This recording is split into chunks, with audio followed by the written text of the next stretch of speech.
안녕하세요. 결혼의 신 조미경입니다. 오늘은 결혼하는 5쌍의 부부 가운데 한 쌍이 재혼이라고 할 만큼 재혼이 늘어나고 있는 추세라 하죠.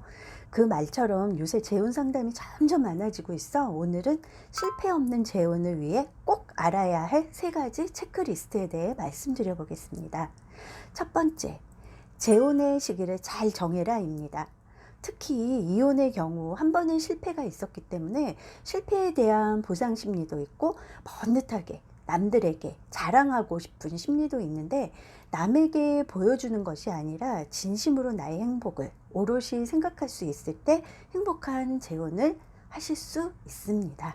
이혼하신 분들 상담을 하다 보면 전 배우자에 대한 미움과 원망이 있어 무조건 정반대의 사람이면 된다고 하시는데, 보다 깊게 이성관, 연애관, 결혼관을 컨설팅 하다 보면 전 배우자와 아주 흡사한 이상형의 결과가 나와 본인도 너무 놀라시는데요. 한 예로 어떤 40대 후반 여성분 컨설팅 결과에 따라 딱 맞는 분이 계셔서 남성의 개인정보에 누가 되지 않는 범위에서 이 남성 어떠세요? 라고 리스트업 했더니 혹시 이름이 아무개 아니에요? 라고 하시는 거예요. 그래서 너무 놀라, 어머, 어찌하셨어요? 라고 하니 이혼한 전 배우자라고 하시는 거예요. 그 전 배우자인 남성도 저희 회사에 가입을 하셨던 거죠. 드라마에서도 이런 일이 일어나기 어려운데 실제 있었던 일입니다. 이렇듯 전 배우자의 그림자에서 벗어났을 때 재혼을 생각하셔야 합니다. 그 전에 진행을 하다 보면 좋은 때와 같은 이상형을 만나게 되는 실수를 되풀이하게 되거나, 나의 생각과 성향과는 전혀 상관없이 무조건 전 배우자와 반대되는 사람만을 원하다 보면 또 한 번의 실패를 하실 수도 있고요. 이렇게 재혼을 하다 보면 상대의 인생까지도 망칠 수가 있겠죠. 그리고 두 번째, 자녀 부분입니다. 아무래도 초혼과 달리 재혼에 있어 자녀 부분을 생각해 봐야 합니다. 자녀가 어릴 때는 케어 부분이 우선시 될 수밖에 없는데요.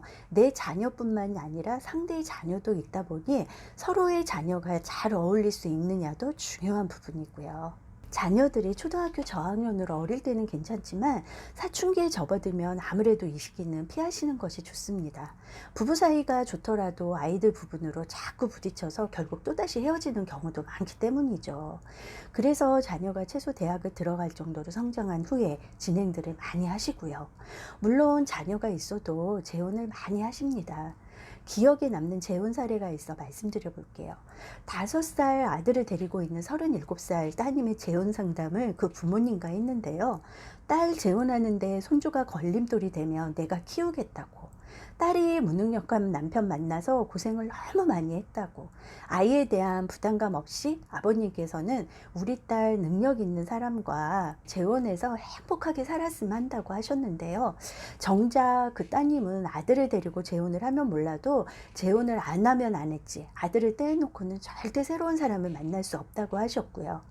부모님들은 손주가 아무리 예뻐도 극한 상황에선 내 자식이 먼저라는 말과 같이 손자보다는 딸의 행복을 우선적으로 생각해서 그렇게 말씀하신 거 잘 알겠으나, 그 손자 역시 딸한테는 또 그 무엇보다도 먼저 할 수 없는 자식이다 보니 그런 자식을 떼어놓고 재혼을 한들 행복하겠느냐. 남성의 능력 부분을 조금만 내려놓고 비슷한 상황에 마음이 따뜻한 남성을 만나시는 것이 더 좋지 않겠냐라고 말씀드렸고, 그렇게 진행을 해서 8살의 아들이 있는 5살 연상의 대기업 연구원과 재혼을 하셨습니다. 이처럼 재혼을 할 때 마음이 편한 상대를 만나야 행복한 결혼 생활을 하실 수 있습니다. 자, 마지막 3번째. 이런저런 부분이 불편해서 결혼을 생각하면 안 된다입니다. 밥하고 생활하는 게 불편해서 좀 편하게 살아볼까 하는 생각으로, 아이 키우는 것이 힘들어서 또는 외로워서 누군가의 사랑을 받고 싶어서 등 서로 받으려는 마음으로 결혼을 하면, 결혼 후 그게 이루어지지 않으면 상대를 원망하는 마음이 들겠죠. 재혼을 하려고 하시는 분들 보면 난 하나도 손해 안 보려고 머리 굴리는 것이 보여지는 분들이 있는데, 그걸 상대가 과연 모를까요? 반대로 내가 먼저 넉넉한 마음으로 사람을 만나면 그런 분들은 꼭 좋은 결과를 가져가시더라고요.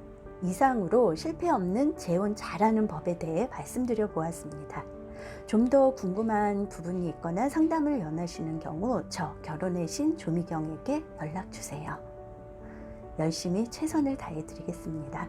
감사합니다.